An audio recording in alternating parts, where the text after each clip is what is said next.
Hello, YA and all thriller fans. I'm so excited to be talking to you today about this book, The Reappearance of Rachel Price by Holly Jackson. Now, if you're thinking, where have I heard of Holly Jackson before?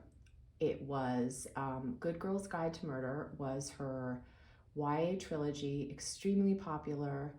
And then after that, she wrote a standalone called Five Survive in 2022. This is her brand new book coming out April 2nd, 2024, The Reappearance of Rachel Price. So I know what we're all wondering. We all loved Good Girls Guide to Murder. So my Good Girl Girlies all want to know, is this book similar? Now, it is a standalone I have on good authority, like I said, but yes, I would say that it has some Good Girls Guide vibes. Number one, it is a true crime inspired story. I am positive of it. The Good Girls Guide, I thought, started out in book one being inspired by the podcast Serial. I don't really have time to go into the true crime inspirations behind this book, but I'm going to write about it, so find me online.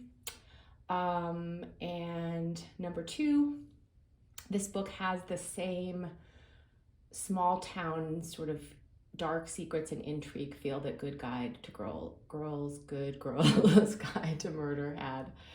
You may know that there was a British version of Good Girls Guide that was set in the UK, and then the American version was set in Connecticut. I've actually read book one American, book two English, book three American. They're pretty similar, but it was kind of interesting to read the British version if you ever pop over to London and have a chance to buy the British version. But I digress.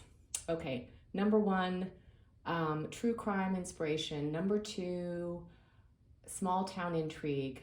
Now, I know many of us loved the Pip and Robbie romance in Good Girls Guide.